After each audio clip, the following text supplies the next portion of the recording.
This has been a really difficult trip. I've seen people come pretty close to dying.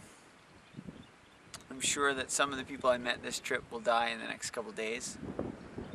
Just yesterday I was with a woman who was on her last legs. She's been sick since the 90s. And as she shivered under her blanket,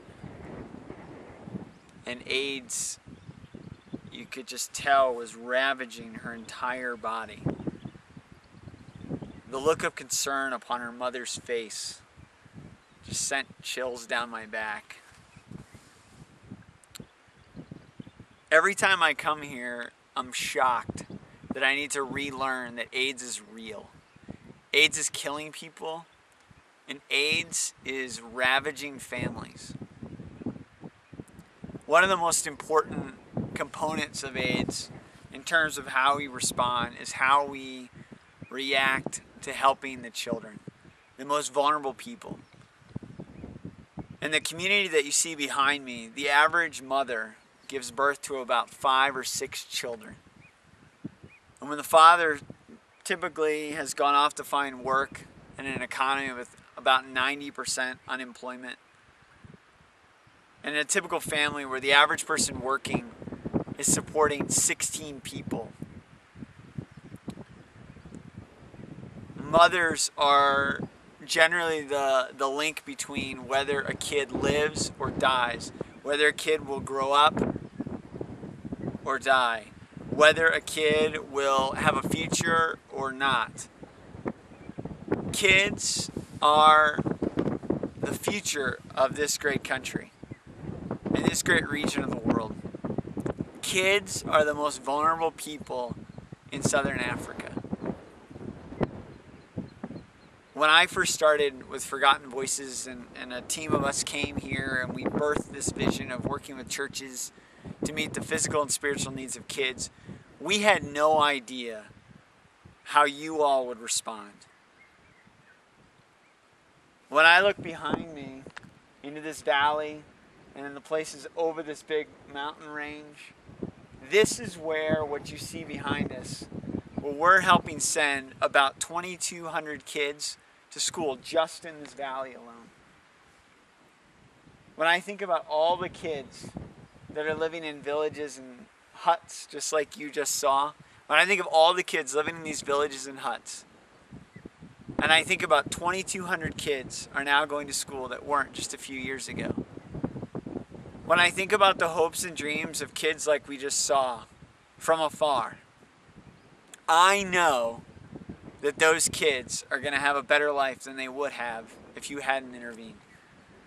Those kids will be able to dream new dreams, meet new friends, interact with new ideas about math and English and social studies and this thing called content, and study their Bible in school and learn Indabali and learn English and all kinds of things. These kids will be able to dream about what's next. These kids will be able to chase the dreams that their moms and dads have set for them, and dreams beyond what their parents and grandfathers and grandmothers could possibly have imagined for them. These kids have a tomorrow in part because of you. When I look at this valley and I look at the things that we have done together by God's grace, I am immensely thankful.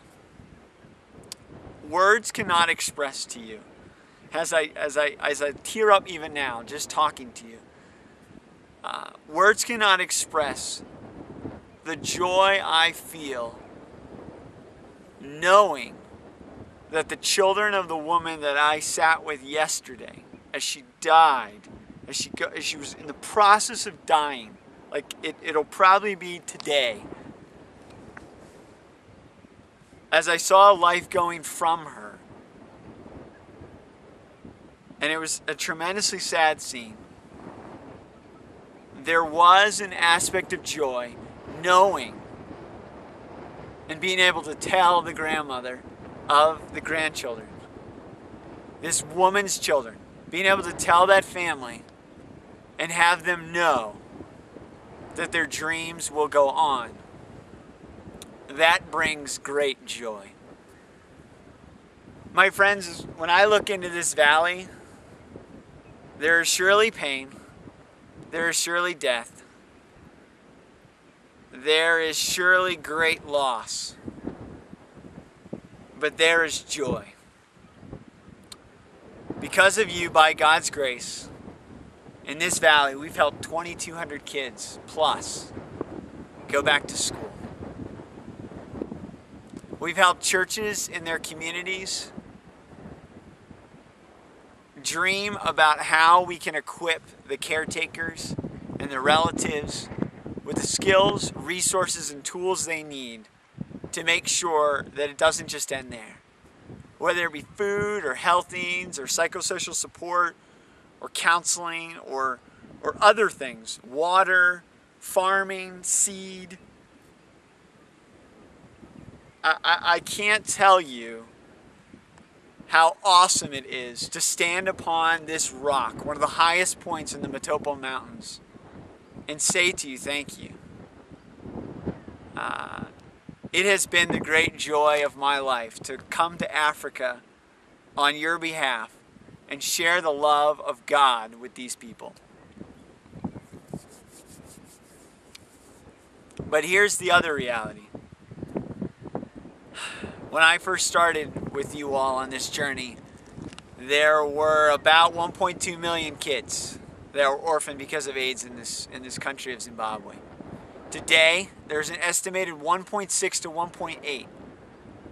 And by the end of this year, 2009, over 2 million children will be orphaned because of AIDS.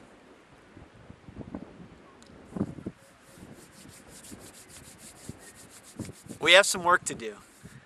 But I do take great joy in what we've accomplished. And my challenge to you is that we not forget about these kids. We not forget about what goes on in this valley. We not forget that AIDS is real. And AIDS is killing people and leaving children incredibly vulnerable. Will we choose to say yes? Will we choose to remember? Will we choose to not forget the voices of these children and the voices of people that are caring for these kids? So far, the answer has been, I will remember these children in Africa. I will remember the stories I've been told. And now the challenge for you in 2009 is to invite your friends to be part of this journey. This journey of equipping local churches to meet the physical and spiritual needs of kids, vulnerable children, orphans in their communities. The journey continues. We have a lot of work to do, but as we go, let's take joy in what we've done and take comfort in the knowledge that even as we are overwhelmed by the immense challenges in this valley, in hundreds, if not thousands of valleys in Zimbabwe, just like this, let's take comfort in the fact that God sees all of this. And someday, by God's grace, this will all be redeemed.